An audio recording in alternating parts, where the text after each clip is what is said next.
막장 이재명 하는 집마다 무리수다. 이재명이가 윤석열 대통령 탄핵이 기각되면, 그래서 대통령이 복귀하면 나라가 망할 것이다 그랬습니다. 지가 망하지 왜 나라가 망해? 종북 주사파가 망하지 왜 나라가 망해? 종북 주사파가 망하고 이재명이가 망해야 대한민국이 사는 것 아닙니까? 윤석열 대통령 복귀는 대한민국을 살리느냐 죽이느냐의 갈림길에 서 있는 선택입니다. 대통령이 복귀하고 윤석열 대통령이 복귀하고 종북 주사파가 망하고 이재명이가 망해야 대한민국이 사는 겁니다. 이 막판에 몰린 이재명이가 뭐 할 수 있는 모든 것을 다 동원해서 지금 하다 보니까 온갖 무리수가 나오고 있는데, 그중에 아주 대표적인 무리수가 여의도에서 광화문까지 이재명 소속 똘마니들, 더불어민주당 국회의원들을 매일 도보행진하도록 만든 거예요. 제가 그거 소식 전하면서 야, 이거 며칠이나 가겠냐. 갈수록 도보행진 나오는 배지들이 줄어들 거고 결국은 끝내지도 못하고 중단될 거다라고 제가 말씀드린 적이 있습니다. 곧 중단될 것 같으네요. 연합뉴스 TV가 단독으로 이 사안을 보도했습니다. 민주당의 국회 광화문 도보행진 중단을 검토한다.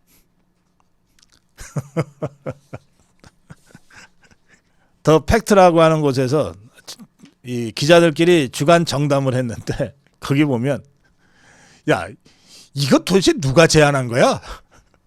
누군가가 제안했고 이재명이가 그거 좋은 생각이야 하고 받았으니까 국회의원들이 도보행진을 매일 하는 건데, 이거 도대체 이런 바보 같은 엉뚱한 이런 황당한 제안을 도대체 어떤 X가 한 거야? 이런 얘기들이 더불어민주당 안에서 나온다고 합니다. 그러니까 하면 이걸 시작을 했는데 낙장불입이라고 있잖아요. 이걸 중단을 하기가 어려운 거예요. 예, 국회의원들의 반응입니다. 또 보좌진의 반응이에요. 더불어민주당. 뭐 걷는 게 건강에 좋다 그러니까 하루 이틀은 걷겠는데, 야, 이거 매일 걸으라 그러니까 너무 힘들다. 오늘도 3만 보 찍었다. 이 보좌진들은 국회의원보다 훨씬 힘들죠. 계속 따라다니면서 수발을 해야 되니까. 아니, 걸으려면 지것들끼리 걸으면 되지. 근데 어디 더불어민주당 그 제왕 같은 국회의원들이 지 혼자 걸어요? 보좌진들이 어쨌든 쫓아다니면서 수발하게 만들지. 그러니까 이 보좌진들 속에서 도대체 이거 제안한 자가 누구야? 소리가 안 나오게 생겼습니까? 살이 많이 빠져 좋더라고 하는 의원들도 있다고는 해요. 아니, 그러니까 왜 정치 투쟁을 하냐고. 그냥 건강 다이어트를 하지. 다이어트 할 거면 여의도에서 국회까지 괜히 차선 하나 잡아 먹으면서 시민들한테 불편 주면서 할 거 없잖아. 그냥 그 한강변, 여의도변 거기 바로 옆에 둔치 내내 걸으면 되는데, 그 국회 여의도 이제 민주당사나 국회에서 그렇겠죠. 국회에서 시작하면 이게 대충 코스가 국회에서 나와갔어요. 국회에서 나와서 국회에서 제일 가까운 다리가 서강대교잖아요. 그러니까 서강대교를 건너서 서강대교를 건너면 바로 신천 로타리가 나옵니다. 거기에서 부가연동으로 해서 광화문으로 가는 코스가 제일 직선 코스예요. 이제 글로 걷는 모양인데, 또는 마포대교 쪽으로 해서 가나? 일부러 그렇게 돌을 필요는 없죠. 근데 서강대교 진입하기 전에 빠지는 자들도 있답니다. 그러면 한 300-400m 걷나? 출발할 때는 사진 찍잖아요. 사진 찍을 때는 지 얼굴이 나와야 되는 거예요. 그래서 출발할 때는 제법 많답니다, 국회의원들이. 근데 서강대교 쭉 가면 벌써 한 500-600km는 되겠네요. 500-600m는 되겠네요. 그 사이에 사이길들로 슬슬 빠지는 것들이 많이 생긴답니다. 나중에는 다시 합류했을지 모르지만. 그러니까 끝나고 나서도 증명사진 찍으면 나중에 다시 합류하겠지. 매일 도보 행진하겠다고 큰 소리는 쳤는데 중간에 관둘 수도 없고 낙장불입. 이게 결국은 코미디로 전락하는 겁니다. 이재명이 쫓아다니다가는. 그러니까 누군가 한 사람이 이런 엉뚱한 주장을 했을 때 또 다른 누군가 한 사람이 그걸 현실적으로 그걸 말이라고 합니까? 한마디만 했어도 맞아 하고 끝냈을 거예요. 아무도 그 소리를 못한 거예요. 이재명이 눈치 보느라고. 앞으로도 대통령 탄핵 심판, 대통령 복귀 결정이 날 때까지 그래도 며칠은 더 필요할지 모르겠어요. 그 며칠 동안에 이 막장 이재명이가 또 무슨 막장 짓을 할지. 아마 더불어민주당 배지들까지 이제 좀 겁이 날 겁니다. 정론 일침이었습니다.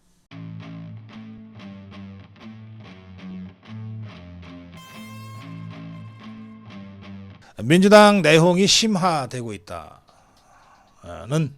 뉴스입니다. 이게 이제 한덕수 권한대행의 그 기각 결정으로 인한 후폭풍인데요. 이거 헌재에 우리가 너무 물렁물렁하게 대응했다. 너무 안이하게 대응했다. 더구나 대통령 탄핵 심판이 결과적으로 보면 이재명 2심 선고 뒤에 하게끔 돼버리지 않았냐. 왜 좀 더 압박을 해서 좀 빨리 못했냐. 이거 도대체 지도부가 뭐 하는 거냐. 이재명이가 지 선거 때문에 그냥 짜증만 내고 화만 내고 소리만 바락바락 지른다고 이게 정치가 되는 거냐. 왜 이렇게 정치력이 없냐 하는 등등의 그 내부로부터의 볼멘 소리들이 막 터져나오고 있습니다. 특히 김부겸이는 한덕수 권한대행 기각 직후에 이거 섣부른 탄핵 아니었냐라고 하는 지적이 정말 뼈아프다. 민주당 지도부가 무거운 책임감을 느껴야 한다. 이런 얘기를 했는데 이 민주당 지도부는 누구겠습니까? 그래 꼴랑 박찬대 얘기하겠습니까? 김부겸이가? 이재명이죠. 지금 사실상 김부겸이가 이재명에 대한 전면적인 책임론을 제기하고 나선 상황입니다. 지도부가 정말 전략 없이 움직였다라고 하는 수많은 좌파 진영 내부에서의 문제 제기들이 있습니다. 전국 관리를 전혀 못했다. 비명계 한 중진 의원 얘기입니다. 이게 박근혜 대통령 탄핵 때처럼 그냥 가만히 놔두면 탄핵되는 줄 알고 너무 안이하게 대처하는 바람에 이렇게 됐다. 이거 완전히 이제 대세가 글렀다. 대세가 기울어졌다. 이제 더불어민주당 안에 이 중진들은 다 그런 경험이 있잖아요. 8년 전에 박근혜 대통령을 어떻게 끌어내렸는지. 그거 기억나십니까? 국회에서 대통령 탄핵 의결하기 직전에 국정조사를 했어요, 이것들이. 국정조사를. 그래서 완전히 그 여론재판으로 박근혜 대통령을 먼저 완전히 그 인격적으로 말살을 해놓고 나서 탄핵 소추하고 나서 확 밀어버렸거든요. 그러면서 수많은 괴담을 유포해가지고 끝내버렸단 말이에요. 왜 그렇게 못했냐. 이번에 윤석열 대통령 탄핵할 때는 왜 국정조사도 못하고 특검도 못하고 그냥 헌재에다가 그냥 맡겨두고 어떻게든 되겠지 하고 있었냐. 이런 식으로 안이하게 대처를 하니까 지금 대통령 복귀가 지금 확실시된 상황까지 오지 않았냐. 우리 다 이제 큰일 났다. 뭐 이런 얘기들입니다. 이런 상황에서 아직도 정신 못 차리고 최상목 탄핵에 지금 발목이 매몰된다는 게 이게 말이 되냐. 이런 얘기도 있습니다. 아니 이제 최상목은 변수가 안 되잖아요. 한덕수 권한대행이 복귀를 했는데 그냥 최상목은 경제부총리에 불과한데 근데 어떻게 최상목 탄핵에 이렇게 매몰돼 가지고 대세를 그르치냐. 아직도 정신 못 차렸다. 그중에 마지막 한마디는 이런 겁니다. 이재명이가 지재판 때문에 이게 제정신이 아니네. 판단을 제대로 못하네 전혀. 그러니 이재명이가 저런 상태니까 박찬대는 이재명이 코나 보고 다니는 자인데 저자한테서 무슨 전략이 나오겠냐. 이런 식의 그 더불어민주당의 내홍이 굉장히 지금 이미 이제 깊어져 있어요. 아직은 대통령 복귀 결정이 내리기 전이니까 아직은 이 내홍 수준이지만 대통령 복귀가 가시화되는 순간 저거 터지게 돼 있습니다. 터지게 돼 있어요. 그리고 당장 내일 이재명의 2심 선거법 2심이 절대 그 100만 원 이하 벌금으로 떨어지지 않습니다. 뭐 온갖 괴담들이 돌아다니고 택도 아닌 내피셜들이 돌아다니지만 절대 그럴 리가 없어요. 그러면 그걸로 더불어민주당은 순간적으로 무너지게 돼 있습니다.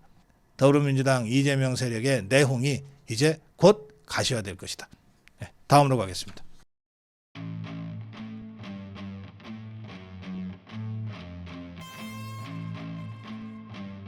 자, 이 판에 이런 상황에 더불어민주당 좌파 것들이 대형 떡수를 또 하나 뒀어요. 이건 참, 이거 시나리오도 이렇게 못 짜는데. 무슨 대형 떡수를 뒀냐. 국회의원이 폭행당하면 가중처벌을 하겠다고 추진하고 있습니다. 법을. 이게 저 달걀알 맞은 것 때문에 그런 것 같아요. 이것들은 달걀을 폭행이라고 규정하고 국회의원이 어디 감히 개돼지만도 못한 국민이 감히 국회의원한테 폭행을 한단 말이에요. 앞으로 이 개돼지 같은 국민이 국회의원한테 감히 손이라도 대려고 하면 그러면 가중처벌하겠다고 하는 법안을 추진하겠다. 이 장경태죠 아마? 의정활동 방해 금지죄라고 이름을 붙였어요. 결국은 의원을 폭행하면 가중처벌을 하겠다는 겁니다. 자, 이 얘기가 나오자 바로 야, 국회의원들 저것들이 완전히 국민에 군림하려고 저러네. 말로는 공복 그러면서 국민이네 공복 그러면서 실제로는 국민에 완전히 군림하고 있는 자들이네. 그러니까 어디 감히 개돼지 같은 국민이 우리한테 손을 대라고 하는 법안 발의가 가능한 것 아니냐. 국민의힘 대변인 하민경 대변인이 이렇게 논평했습니다. 국회의원도 시민의 한 사람으로 형법을 비롯한 현행 법률 체계 내에서 보호받을 수 있는데 국회의원 활동보호라는 명분 아래 일반 국민보다 특별히 더 보호받겠다는 특권법 아니냐. 국회의원이 공복이지 무슨 특권청이냐. 국회의원 이자들, 저 종북주사파 이자들한테는 대통령도 불법으로 체포하고 불법으로 구금하고 막 개돼지처럼 취급해도 괜찮은 사람이에요. 그런데 국회의원은 안 되는 거야. 지것들은 감히 어디 손꽃 하나 대기만 해봐. 다 죽여버릴 거야. 이런 이 정말 정신 나간 법안을 이것들이 발의 준비 중이에요. 홍준표가 오랜만에 한마디 했어요. 아니 그런 법이라면 왜 이재명 때리면 사형시킨다고 아예 법을 그렇게 만들지 그러냐. 또 그런가 하면 여기서 또 갑자기 이현주가 튀어나왔습니다. 이현주가 이상하게 옆차기로 튀어나왔어요. 뭐라 그랬냐 이현주는 대통령 탄핵 심판을 왜 자꾸 지연시키냐 헌재가. 계속 지연시키면 그냥 국회의원들이 총사퇴해서 선거 다시 하자 그랬어요.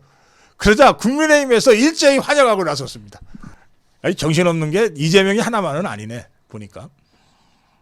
그러자 민주당 수석 대변인이 급하게 불을 껐어요. 아 그거 개인 의견이에요. 이게 뭐 이런 비유도 좀 아깝죠. 어쨌든 거센 파도가 밀어닥칠 때 그 선장 하나 잘못 뜨면은 배 침몰하는 거 여반장이에요. 순식간입니다. 이재명이가 제정신 정말 정신을 못 차리고 있는 상황이니까 172석인가 거대 야당인 더불어민주당 174석인가 합치면은 192석이에요. 야권이. 이것들이 정말 정치를 주체 못하고 갈짓자 행보로 좌충우돌하고 있는 상황입니다. 야 이현주 좋아하겠네. 갑자기 자유파 시민들이 막 지지하고 나서니까. 세상 살다 보니까 이현주가 우리 자유파 시민들로 또 박수 받는 날도 있네요.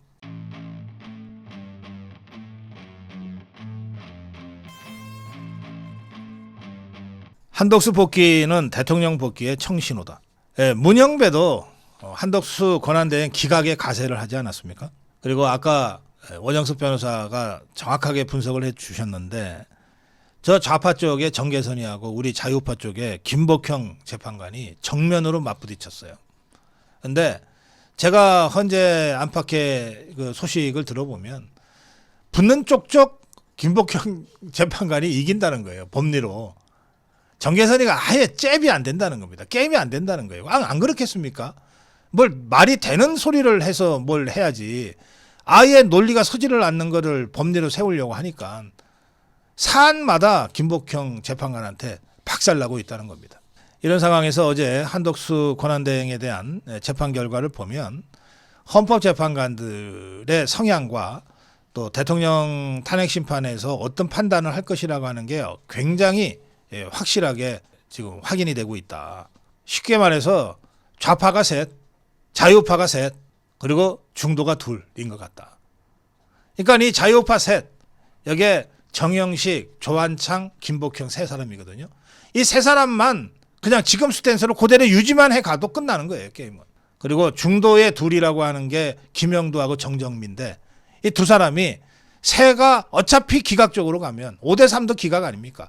그러면 굳이 자기들이 인용 쪽에 설 이유가 없으니까 각하로 가든지 아니면 에라 하고 기각적으로 가세를 하면 3대5 또는 3대2대3 또는 각각 나눠진다고 하면 4대4 어떤 경우에도 대통령은 각하 또는 기각이 돼서 복귀가 확실시 된다 라고 하는 분석을 뉴데일리가 내놓고 있습니다. 이 상황과 관련해서 이 헌재 안팎에서 나오는 얘기들을 좀 정리를 해보면 이렇습니다. 김복형 재판관과 정계선이가 맞짱을 뜨기는 뜨는데 맞짱 뜰 때마다 김복형 재판관이 이기고 있다. 그리고 이 상황에서 문형배는 완전히 주도권을 상실했다. 이 문형배 관련해서는 지난 3월 10날 뭐 별도의 휴대폰을 개통한 것으로 알려졌다고 하는데 그동안 문형배가 주로 이재명이 쪽하고 은밀하게 연락을 해온 것으로 추정되어 왔어요. 그런데 휴대폰 개통을 했다는 건 뭐냐? 기존에 쓰던 휴대폰을 바꿨다는 뜻이니까 전화 안 받겠다는 뜻과 비슷하다. 실제로 민주당에서 문형배한테 압박하려고 빨리 좀 당겨서 언론 파면시켜달라 압박하려고 해도 연락이 잘 안 됐다는 거예요. 그래서 윤석열 대통령이 구속 취소 결정이 내려진 직후에 문형배가 거의 공황 상태가 돼서 패닉이 돼서 전의를 상실하고 그러다 보니까 그나마 행사하던 주도권도 완전히 놔버린 것 아니냐. 그 결과 어제 한덕수 권한대행 판결처럼 5대 2대 1 어떤 이 조율도 불가능한 이런 상태로 기각이 된 것 같다. 완전히 재판관들이 각자 움직이게 됐다. 여기에 더해서 어차피 문형배 이미선이는 이제 옷 벗고 갈 사람들이지만 나머지 6명 중에서는 그럼 누가 차기 헌법재판 소장을 하느냐를 가지고 상당한 신경전이 벌어지고 있다. 그런데 어쨌든 이런 상태에서 김복형 재판관 중심으로 정영식, 조한창 두 사람의 각하 결정이 힘을 얻고 있다. 그러니까 저 좌파들 입장에서는 당장 오늘 재판하자 그러면 최소한 5대3으로 대통령 복귀가 결정되니까 지그들이 할 수 있는 거의 모든 것이 재판 기일 끄는 거다. 그래서 자꾸 선고를 늦추고 있는 거다. 이렇게 되면 김형두까지도 각하나 기각적으로 돌 가능성이 높아지고 있고 그래서 4대4 기각으로 대통령 복귀가 매우 현실적인 시나리오로 지금 제기되고 있는 상황이다. 이렇게 여러분들이 한덕수 권한대행 재판 결과를 가지고 유추해서 분석하자면 그런 상황이 전개되고 있다. 이렇게 여러분들이 이해하시면 될 것 같습니다.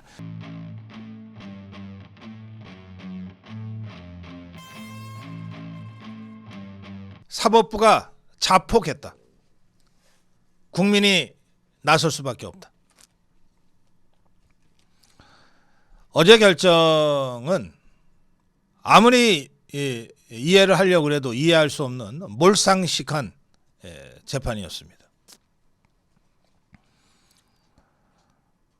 재판부는 고 김문기 씨를 모른다는 거짓말 그리고 백현동 4등급 종상향 변경이 국토교통부의 협박에 따라 이루어진 것이다 라고 하는 거짓말 이 두 개의 거짓말이 허위 사실에 해당하지 않는다고 판시했습니다.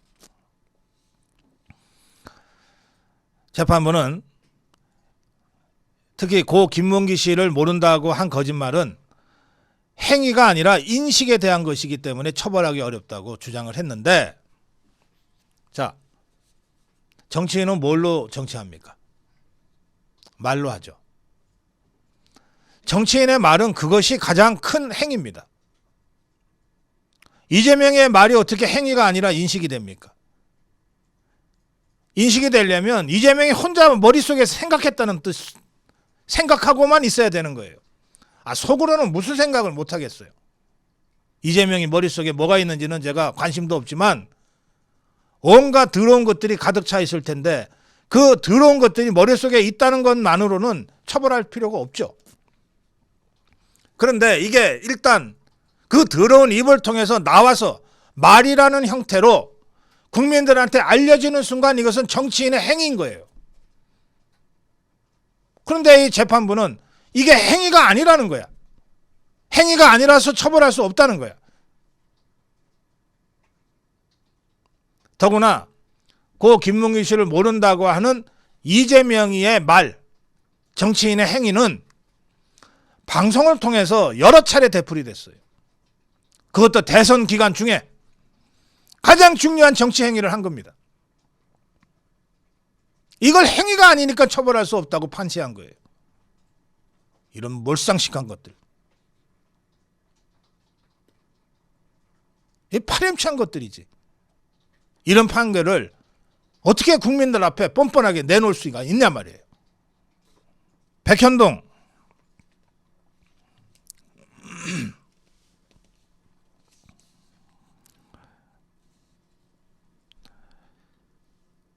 협박했다고 지금 거짓말을 했거든요. 근데 어떤 협박도 없었다는 것이 재판을 통해서 다 밝혀졌어요. 그러자 협박했다는 발언은 의견 표명에 불과하므로 거짓말로 볼 수 없다는 거예요. 어제 재판부의 판시 내용은. 국토교통부로부터 협박받아서 4등급이나 종상향을 시켜줬다. 협박받아서 라고 한 이재명의 거짓말이 의견 표명에 불과하니 이걸 거짓말이라고 처벌할 수 없다는 거예요. 이게 대선 전에 대선 한참 진행되는 중에 나온 발언들이고 국정감사, 경기도 국정감사에서 나온 발언입니다. 그러면 대선 때 이재명이의 가장 심각한 약점이 뭐였냐? 대장동 사건, 백현동 사건이에요. 다 수천억씩 이권이 오가는 거악 카르텔에 의한 부정부패 사건이에요. 그 대장동 사건의 핵심 책임자가 고 김문기 씨였습니다. 백현동 사건의 핵심적인 요소가 종4향, 4단계 종상향이었어요. 가장 핵심적인 이 대선 현안을 이재명이가 하나는 방송을 통해서, 하나는 국정감사, 생중계되는 국정감사를 통해서 거짓말을 한 거예요. 누구한테? 국민한테 거짓말을 한 거예요. 그런데 어제 서울고등법원은 이게 하나는 행위가 아니라 인식이니까 처벌할 수 없고 하나는 단순한 의견 표명이니까 처벌할 수 없다. 거짓말이 아니다. 이렇게 판시한 겁니다. 국민을 진짜 개돼지로 하는 판사들이지. 이 판결을 보고 분노하지 않는 자는 사람이 아니에요. 이 판결을 보고 분노하지 않는 사람은 대한민국 국민이 아닙니다. 또 고 김문기 씨하고 이재명이가 골프를 쳤다는 증거로 검찰이 제시한 사진이 원래는 10명이 한꺼번에 찍은 사진인데 그중에 이재명이하고 유동규하고 고 김문기 씨 얼굴이 나오는 요걸로 확대해서 증거로 제시했는데 이것이 사진이 조작된 거라고 하면서 증거로 볼 수 없다고 얘기한 거예요. 자, 지금도 수백 개 채널이 방송을 하고 있어요. 그 방송 중에 사진 확대하거나 편집하지 않는 방송 하나라도 있어요? 전부 조작이네 그러면. 아니 이것들이 도대체 이게 원시시대 이 돌석기 갖고 사는 자들인가? 어떻게 이런 판결을 내릴 수가 있죠? 이 좌파 판사들이 이재명 무죄 결론 내려놓고 그리고 이거를 짜맞추려고 보니까 이게 뭐 조리를 세울 수가 없지 않겠어요?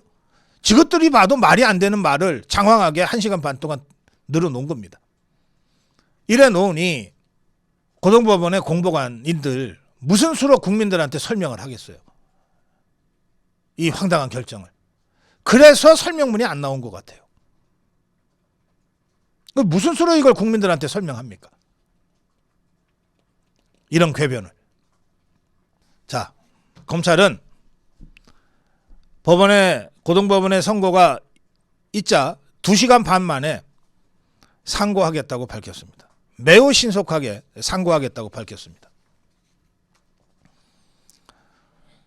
검찰의 상고 입장은 이렇습니다. 서울중앙지검은 징역 1년에 집행유예 2년 선고된 이재명 1심 판결에 대해 사실 오인, 법리 오해, 양형 부당을 이유로 항소를 제기하였고, 이거 무슨 말이냐면 1심에서 징역 1년에 집행유예 2년 나오는데 검찰 입장에서는 그것도 부족하다는 거예요.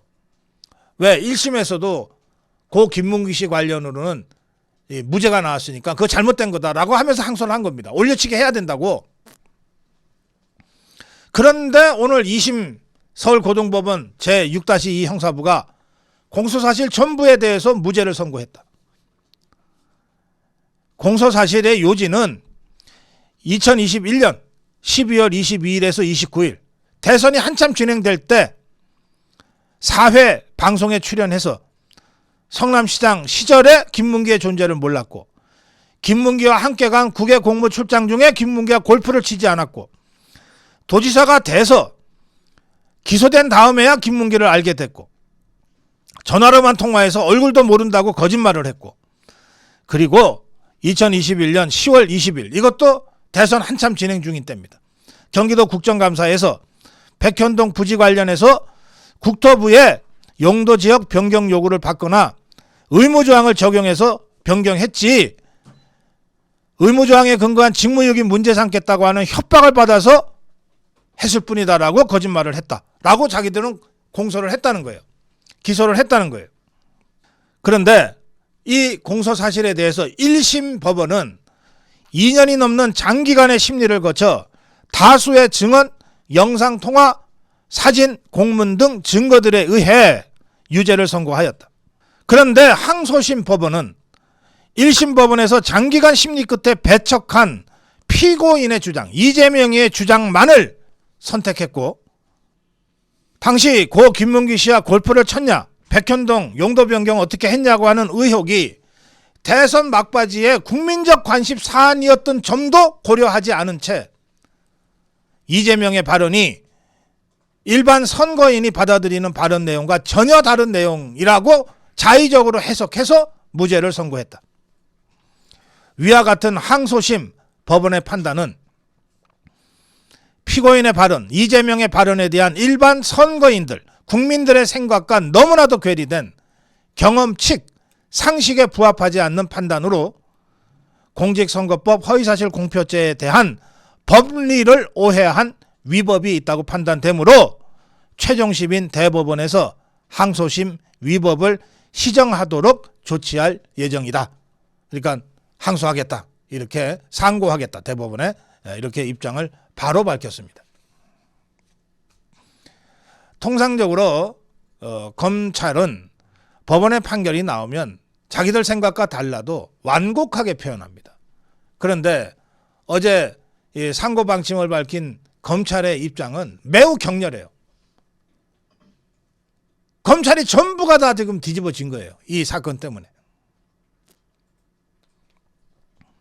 조선일보는 사설에서 이재명 선거법 2심 무죄, 거짓말 천국 선거판 되나?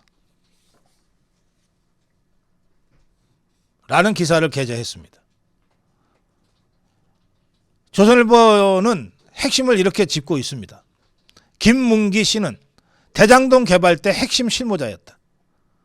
그런데 그 김문기 씨가 극단 선택을 하자 이재명은 김문기 씨를 모르는 사람이라고 했다. 이렇게 이재명은 김문기 씨를 모른다고 거짓말함으로써 대장동 사건에서 벗어나려고 했다. 이것은 주관적 인식의 문제가 아니라 대장동 비리라는 대형 사건의 책임과 직접 관련된 문제다.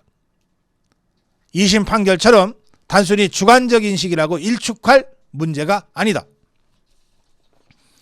또 이재명은 백현동 의혹과 관련해 국토교통부가 직무유기 등으로 문제 삼겠다고 협박해서 용도 변경을 해줬다고 했는데, 성남시 문건에 국토부가 용도지역 상향 압박한 내용은 하나도 없었다. 증인으로 나온 성남시와 국토부 공무원 20여 명도 협박이 없었다고 증언했다. 그런데도 이재명은 이걸 협박받아서 했다고 거짓말을 했는데 2심은 이러한 이재명의 거짓말이 의견 표명에 해당한다고 주장하고 있다. 협박 여부가 어떻게 의견 표명이 될 수 있는가? 궤변이다. 이게 조선일보 사설입니다. 국민의힘은 2심 판결에 대해서 납득할 수 없다. 대법원에서 파기환송될 것이다. 정점식은 사진이 조작됐다 이 문구를 보고 김문기, 유동규와 이재명이가 골프를 안 쳤다고 국민이 생각할 것 아니냐. 허위사실 공표 사건에서 가장 중요한 것은 유권자인 일반 국민이 어떻게 인식할 것인가인데 그 점에서 2심 판결은 완전히 잘못됐다. 성남시장으로 이재명 본인이 직접 인허가를 결정했는데 국토부가 협박해서 어쩔 수 없었다. 이게 어떻게 단순한 의견 표명일 수 있는가? 명백한 법리 오해다. 특히 백현동 경우에 로비스트 김인섭에 대한 불법 로비 의혹 사건에서 징역 5년이 대법원에서 확정 판결이 나왔다. 이미 성남시에 로비를 했다고 하는 것을 대법원이 명확하게 확정했는데 그것마저도 부인하고 성남시가 로비가 아니라 국토부의 협박에 의해 했다고 하는 이재명의 거짓말을 인정해 준 것 아니냐. 서울고등법원 2심 판결은 대법원의 판결 취지와도 완전히 배치되는 것이다. 이런 지적입니다.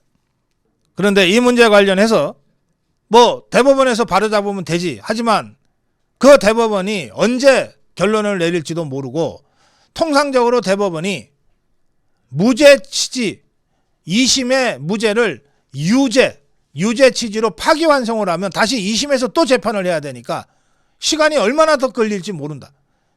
이런 것을 이재명이가 노리고 있지 않냐. 따라서 그렇게 가면 안 된다. 대법원이 직접 판결을 해야 한다. 이런 주장이 제기되고 있습니다. 또 이게 무죄가 나왔기 때문에 전부 무죄가 나왔기 때문에 이재명이는 전부 무죄가 나왔기 때문에 상고를 하지 못한다. 쥐가 무죄가 나왔는데 유죄로 상고해 달라고 할 수는 없지 않냐. 그러니까 이재명은 상고를 하지 못하기 때문에 상고장을 제출하는 기한이 7일로 되어 있는데 7일을 이재명은 쓸 수 없다. 또 상고 이유서를 제출하는데 20일의 시간이 있는데 그 20일도 쓸 수 없다. 이재명은 상고를 할 수 없으니까. 따라서 이 상고와 관련해서는 검찰만이 할 수 있는데 검찰은 하루 만에도 상고 이유서 써서 제출할 수 있다. 그러면 대법원 판결에 한 달 가까이를 당길 수가 있다. 그러니 검찰이 2시간 반 만에 즉각 상고 입장을 밝혔고 상고를 하면 된다. 1심과 2심 모두 증거가 동일하게 인정됐기 때문에 2심의 무죄가 법리적 오해가 있었는지를 살펴보면 되고 이거는 시간도 많이 걸리지 않는다. 따라서 대법원이 2달 안에 이 결론을 내릴 수 있다. 이런 얘기가 나오고 있습니다. 또 확대된 사건, 확대된 사진 이게 조작됐다고 하면서 증거로 채택을 안 했는데 그러면 우리나라에 과속 단속하는 카메라가 아마 수십만 대가 달려 있을 거예요. 이 카메라들이 전부 번호판 확대해서 과태료 벌금 매기거든요. 이거 전부 조작이라고 국민들이 인정 안 하면 어떡할래 이제? 라는 댓글까지 소개하고 있습니다. 좌파 판사들이 증거가 명확한데도 이재명에게 아예 작정하고 면죄부를 줬다. 그런데 대법원이 이걸 바로잡기 위해서 파기환송을 하면 시간만 잡아먹는다. 따라서 대법원이 전원합의체에서 파기하고 곧바로 자체 판결로 가는 방법이 있다.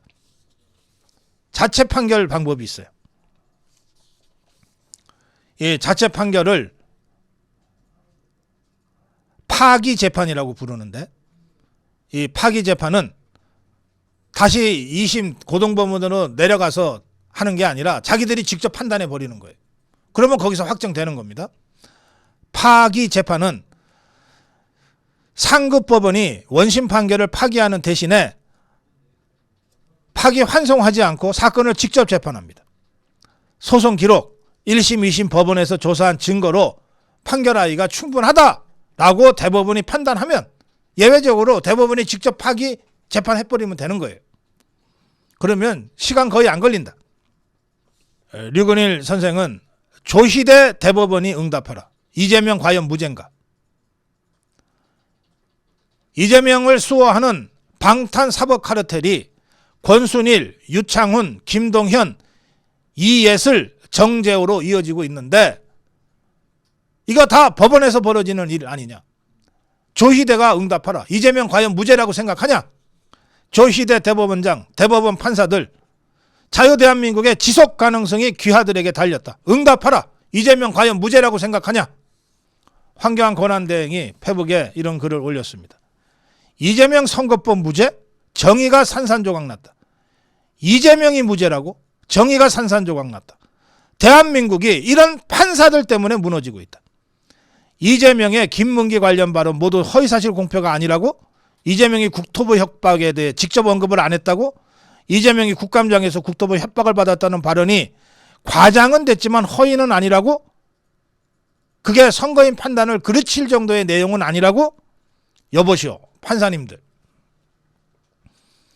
국민이 정말 개돼지로 보이요.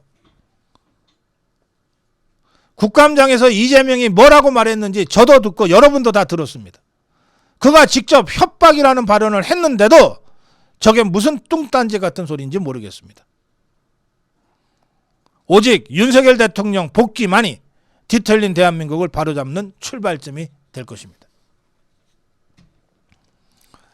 저는 어제 판결을 보고 오늘 논평을 준비하면서 중앙지법의 지귀현 판사가 다 죽어가던 사법부에게 그래도 숨통 하나를 털어주려고 대통령 석방 결정을 내렸는데 그것까지 무자비하게 짓밟아버린 사법부 자폭의 날이었다. 이렇게 평가합니다. 거짓말은,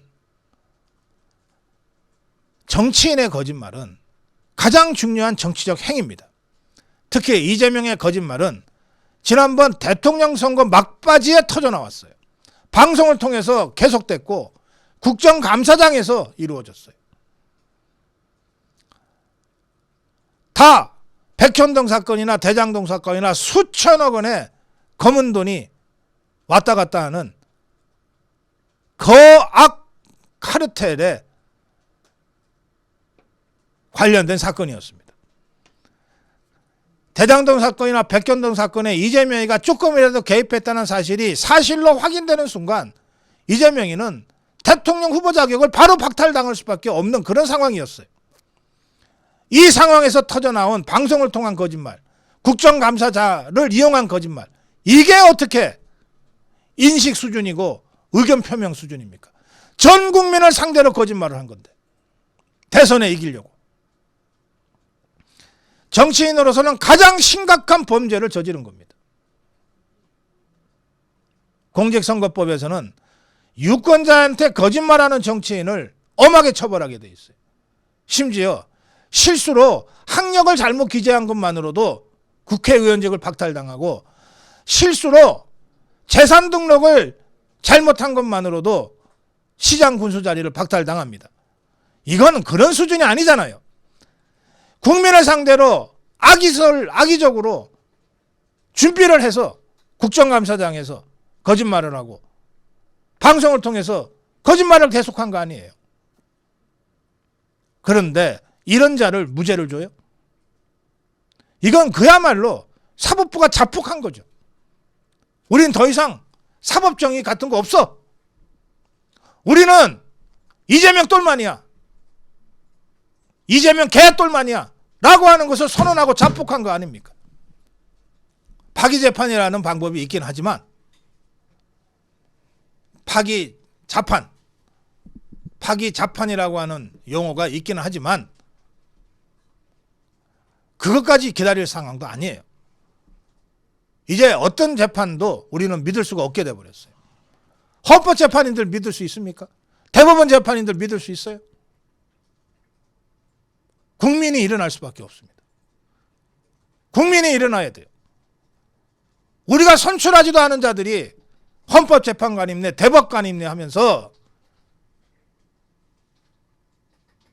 대한민국 법을 마음껏 유린하고 마음대로 짓밟고 있는데 우리 국민이 할 수 있는 일이 뭐가 있습니까? 들고 일어나는 수밖에 없죠. 헌재 앞으로 가야죠. 대법관 앞으로 가야죠. 국민의 행동만이 무너진 법치를 바로 세울 수 있는 유일한 길입니다. 국민의 행동만이 무너진 법치를 바로 세울 수 있는 유일한 길입니다. 행동합시다.